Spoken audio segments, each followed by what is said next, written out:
আসসালামু আলাইকুম। কেমন আছেন সবাই? আশা করি সবাই ভালো আছেন। আ তো আমরা ৮ম অধ্যায়ের যে সকল প্রশ্নগুলো আছে সেগুলো কিভাবে সহজে আমরা পরীক্ষায় আসলে বুঝতে পারবো, সেই বিষয়গুলো নিয়ে আলোচনা করতেছি। তো চলুন আজকে ৮ম অধ্যায়ের আমরা ২ টা উপপাদ্য পরীক্ষায় কিভাবে আসতে পারে সেই ২ টা আমরা একটু দেখে আসি।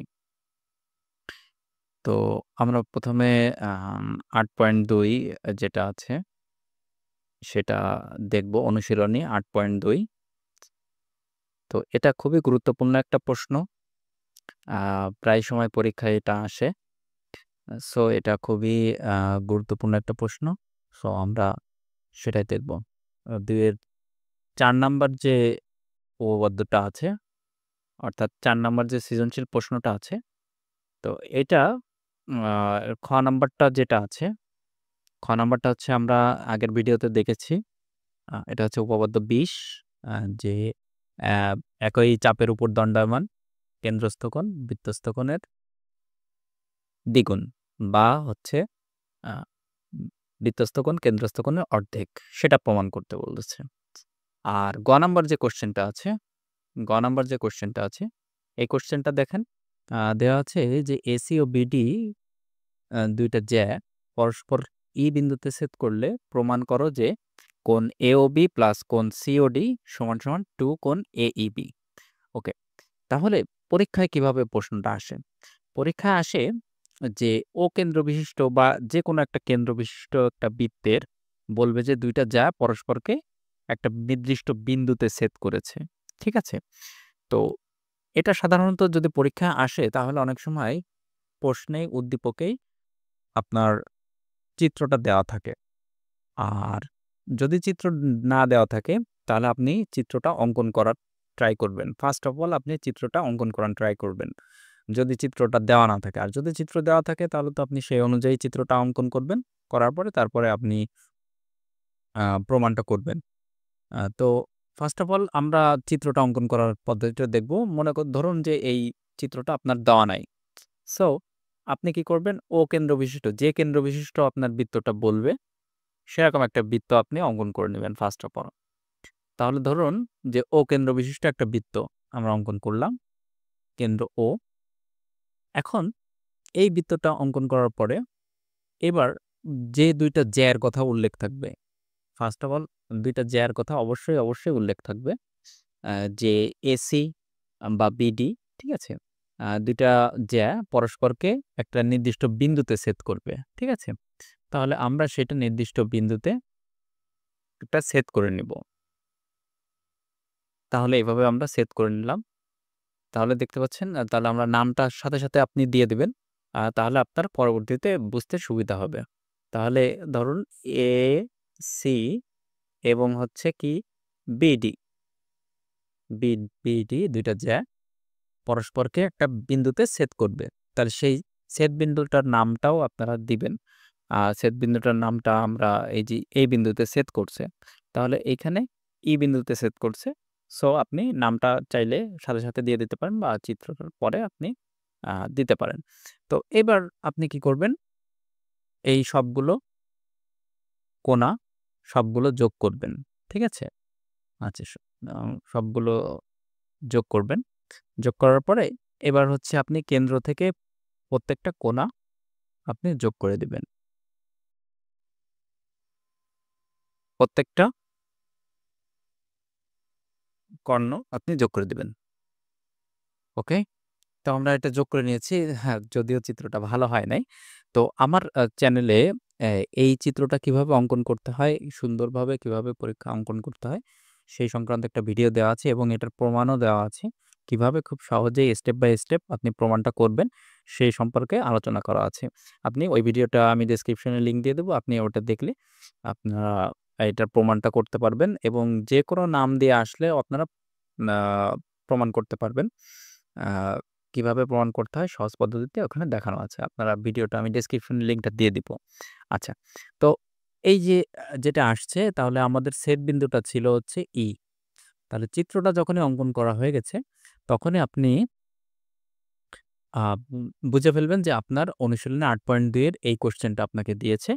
সো আপনি সেই অনুযায়ী প্রমাণটা আপনার মতো করে সাজিয়ে নেবেন। ঠিক আছে? আ এখন আরেকটা কোয়েশ্চেন আসতে পারে যে কোণ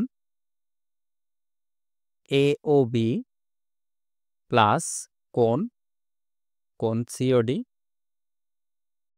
সমান আপনাকে প্রমাণ করতে বলছে 2 কোণ AEB। ঠিক আছে?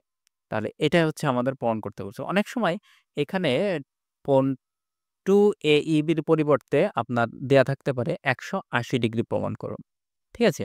তো ১৮০ ডিগ্রি আপনার প্রমাণ করতে আ অনেক সময় করতে বলতে পারে। তখন আপনি এইটা এর পরবর্তী যে উপপাদ্যটা আছে অর্থাৎ উপপাদ্য ২৩ এর সাথে আপনি এটাকে আ কনফিউজিং মানে কনফিউজড হয়ে যাইতে পারেন। আপনি বুঝতেও নাও পারতে পারেন। কারণ ওখানেও ১৮০ ডিগ্রি দিয়ে প্রশ্ন আসতে পারে। সো তাহলে কিভাবে আমরা বুঝবো যে আপনার ৮.২ টা দিয়েছে বা হচ্ছে ১৮০ ডিগ্রি বা কিভাবে আপনি বুঝবেন যে অনুশীলন ৮.২ দিয়েছে নাকি উপপাদ্য ২৩ দিয়েছে? তো সেটা আমরা ভিডিও শেষের দিকে বলছি যে কিভাবে আপনি খুব সহজে এক চান্সে প্রশ্নটা দেখেই আপনি বুঝতে পারবেন যে আ আপনার অনুশীলনে ৮.২ দিয়েছে নাকি উপপাদ্য ২৩ দিয়েছে। তো এই কোয়েশ্চেনটা আরো একরকমভাবে আসতে পারে। তো সেই কোয়েশ্চেনটা কিভাবে আসতে পারে? আসতে পারে কি? আপনাকে বলতে পারে যে ও কেন্দ্র বিশিষ্ট একটি বৃত্তে ABCD, ABCD চতুর্ভুজ অন্তর্লিখিত অবস্থায় আছে। অন্তর্লিখিত অবস্থায় আছেন। অন্তর্লিখিত, অন্তর্লিখিত আছে। ABCD চতুর্ভুজ ও কেন্দ্র বিশিষ্ট একটা বৃত্তে অন্তর্লিখিত অবস্থায় আছে। তো চতুর্ভুজের ২ টা কর্ণ পরস্পরকে একটা বিন্দুতে ছেদ করবে। পরস্পরকে E বিন্দুতে ছেদ করল ধরুন। তাহলে ২ টা কর্ণ, সে কর্ণ ২ টার নাম আপনার দেয়া থাকবে। অবশ্যই দেয়া থাকবে। অথবা যদি দেওয়া না থাকে তাহলে আপনি ১ম এ একটা বৃত্ত অঙ্কন করবেন। বৃত্ত অঙ্কন করার পরে এবার আপনি সেটার ভিতরে একটা চতুর্ভুজ অঙ্কন করবেন। চতুর্ভুজ অঙ্কন করার পরে তারপরে আপনি হচ্ছে কর্ণ ২ টা একটা নির্দিষ্ট বিন্দুতে ছেদ করবে। ছেদ বিন্দুটার নামটা আপনি দিবেন। তো তখন একটা কোয়েশ্চেন আসে যে তখন আ স্টুডেন্টরা আসলে কনফিউজড হয়ে যায় যে ABCD আমরা তো এটা শিখলাম যে ও কেন্দ্র বিশিষ্ট বৃত্তে AC এবং BD ২ টা জ্যা দেওয়া আছে পরস্পরকে ছেদ করলে। তাহলে তো আমি খুব সহজেই বুঝতে পারতেছি যে অনুশীলনে ৮.২ দিয়েছে। কিন্তু যখনই চতুর্ভুজের কথা উল্লেখ থাকে বা চতুর্ভুজের কর্ণের কথা উল্লেখ থাকে তখনই আমরা আর বুঝতে পারি না। তখন বোঝার একটা সিস্টেম আছে। তো সেটা আমরা আ ভিডিওর শেষের দিকে আমরা আলোচনা করতেছি। তো আশা করি বুঝতে পারছেন যে এই প্রশ্নটা কিভাবে আ সমাধান করতে হয়। আপনি পরীক্ষায় আসলে কিভাবে চিত্রটা অঙ্কন করবেন। প্লাস কিভাবে আপনি আ আ বুঝবেন যে আপনার এইটাই দিয়েছে সে সম্পর্কে আমরা এটা আলোচনা করব। তো চলো এবার আমরা উপপাদ্য ২৩ টা দেখে আসি। ২৩ টা এটার সাথে খুবই সিমিলার। এই কারণে আমরা উপপাদ্য ২৩ এবং অনুশীলন ৮.২ এই ২ টা খুবই গুরুত্বপূর্ণ পরীক্ষার জন্য। সো শেষ মুহূর্তের প্রস্তুতি হিসেবে আমরা এইটা আ দেখতেছি। সো আ দেখতে পাচ্ছেন উপপাদ্য ২৩ দেওয়া আছে বৃত্তে অন্তর্লিখিত চতুর্ভুজের যেকোনো ২ টি বিপরীত কোণের সমষ্টি ২ সমকোণ। ওকে। তাহলে যদি বৃত্তে অন্তর্লিখিত চতুর্ভুজের যেকোনো ২ টি বিপরীত কোণের সমষ্টি ২ সমকোণ লেখা থাকে। ২ সমকোণ মানে হচ্ছে ১৮০ ডিগ্রি। তাহলে এটা যদি ১৮০ ডিগ্রি লেখা থাকে বা ২ সমকোণ লেখা থাকে তাহলে আপনি বুঝবেন যে উপপাদ্য ২৩ দিয়েছে। ঠিক আছে? তো এটার ক্ষেত্রেও অনেক সময় চিত্র দেয়া থাকতে পারে। আর অনেক সময় চিত্র নাও দেয়া থাকতে পারে। আর প্রমাণ করুন অনেক সময় যে প্রমাণ করতে হবে যে এই কথাটা উল্লেখ থাকে প্রশ্নে যে কোণ ABC প্লাস কোণ ADC সমান ২ সমকোণ এটা আপনাকে প্রমাণ করতে হবে। অথবা BAD প্লাস কোণ BCD সমান ২ সমকোণ। এটা প্রমাণ করলেও আপনার হবে। তাহলে আপনি কিভাবে এই জিনিসটা প্রমাণ করবেন? তাহলে চিত্রটা যদি না দেয়া থাকে তাহলে আপনি ফার্স্ট অফ অল চিত্রটা অঙ্কন করে নিবেন। তো চিত্রটা অঙ্কন করার ক্ষেত্রে ১ম এ ও কেন্দ্র বিশিষ্ট একটা বৃত্ত আমরা নিব। নেওয়ার পরে বৃত্তের ভিতরে আমরা একটা চতুর্ভুজ অঙ্কন করব। ঠিক আছে? তো বৃত্তের ভিতরে আমরা একটা চতুর্ভুজ অঙ্কন করব। চতুর্ভুজটা অঙ্কন করে নিয়েছি। ও কেন্দ্র বিশিষ্ট একটা বৃত্ত। ওকে? এবার আপনি নামকরণ করার ক্ষেত্রে আপনার প্রশ্নে যেটা বলা থাকবে যে যেটা আপনাকে প্রমাণ করতে বলবে। ধরুন আপনার কোণ এবিসি প্লাস কোণ এডিসি সমান, সমান ২ সমকোণ। এটা আপনার প্রশ্নে বলা থাকলো। তাহলে আপনি নামকরণ করার সময় সবসময় কোণের মাঝখানের যে চিহ্নটা, যে অক্ষরটা থাকবে, কোণের মাঝখানের যে অক্ষরটা থাকবে, দেখেন এখানে সাপোজ আপনাকে এইটা প্রমাণ করতে বলছে। সো এটার মাঝখানে কোনটা আছে? বি, এবং এটার মাঝখানে আছে ডি। তাহলে এই ২ টাকে অবশ্যই বিপরীত দিকে রাখতে হবে। ঠিক আছে? তাহলে আপনি যদি এইখানে বি দেন, তাহলে এর অপোজিট সাইড, অর্থাৎ এটা ঠিক এই কোণটার অপোজিট সাইড হচ্ছে এইটা। তাহলে এইটার নামকরণ অবশ্যই ডি করতে হবে। ঠিক আছে? এটা কিন্তু আপনি অবশ্যই খেয়াল রাখবেন। তার বাদবাকি নাম ২ টা আপনি সিমিলারলি দিতে পারেন, যে এ, বি, এটা সি। আশা করি বুঝতে পারছেন যে কিভাবে এটা করব। তো ধরেন এইটা দিয়েছে আপনাকে, যে কোণ বিএডি প্লাস কোণ বিসিডি সমান, সমান ২ সমকোণ। তখন আপনি কি করবেন? তখন ওই যে যেটা বললাম, যে মাঝখানেরটাকে সবসময় ফলো করবেন। ২ টা মাঝখানের যেটা ফলো করবেন, যে এইটা, তাহলে আপনার নামকরণটা আপনি ঠিক, তাহলে নামকরণটা তখন কিভাবে হবে? আগে মাঝখানের ২ টাকে আপনি নামকরণ করে নিবেন। তাহলে মাঝখানে দেখেন এ আছে। তাহলে আপনি যদি এইটা এ দেন, তাহলে অবশ্যই এটার মাঝখানের সিটা আপনার বিপরীত সাইডে দিতে হবে। আর বাদবাকি নামগুলো আপনি বসায় দিতে পারেন বি, আর এটা দিতে পারেন ডি।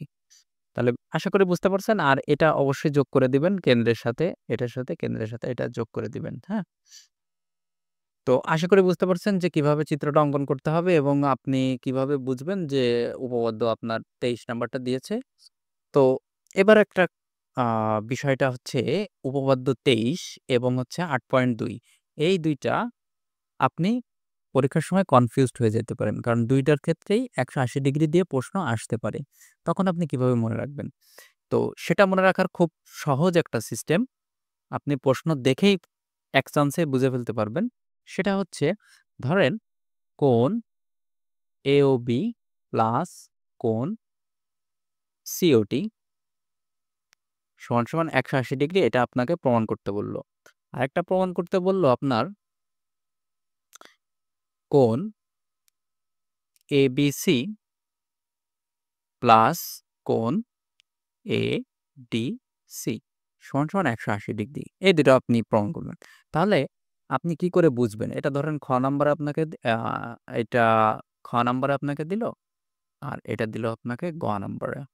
তাহলে আপনি কি করে বুঝবেন যে কোনটা কি? আপনার চিত্রও দেওয়া নাই, আপনার কোনো কিছুই দেওয়া নাই। তাহলে খুব সহজ, আপনি একটা ট্রিক ফলো করে আপনি এই জিনিসটা মনে রাখতে পারবেন। যদি মাঝখানের, মাঝখানের ২ টা অক্ষর যদি সেম হয়, মাঝখানের ২ টা অক্ষর যদি সেম হয়, সেটা ও থাকতে পারে, যেকোনো কিছু থাকতে পারে। তাহলে আপনি বুঝবেন যে এইটা আপনার হচ্ছে অনুশীলনী ৮.২। ঠিক আছে? আর যদি মাঝখানের ২ টা অক্ষর ভিন্ন হয়, তাহলে আপনি বুঝবেন যে উপপাদ্য আপনার ২৩। ঠিক আছে? উপপাদ্য ২৩ আপনাকে দিয়েছে। আশা করি বুঝতে পারছেন। খুব সহজেই আপনি প্রশ্ন দেখা মাত্রই আপনি আপনার প্রশ্নে এই ২ টা জিনিস মাস্ট উল্লেখ করা থাকবে। অর্থাৎ আপনার প্রমাণ যেটা করতে হবে সেটার কথা অবশ্যই, অবশ্যই উল্লেখ থাকবে। তাহলে আপনি দেখা মাত্রই এক চান্সে আপনি বুঝতে পারবেন যে বৃত্ত সংক্রান্ত যে প্রশ্নগুলো আছে সেই প্রশ্নগুলোর ভিতরে যদি মাঝখানের অক্ষর ২ টা সেম থাকে, তাহলে আপনি বুঝবেন যে আপনার অনুশীলনে ৮.২ দিয়েছে। আর যদি মাঝখানের অক্ষর ২ টা ভিন্ন থাকে, তাহলে আপনি বুঝবেন যে আপনার উপপাদ্য ২৩ দিয়েছে।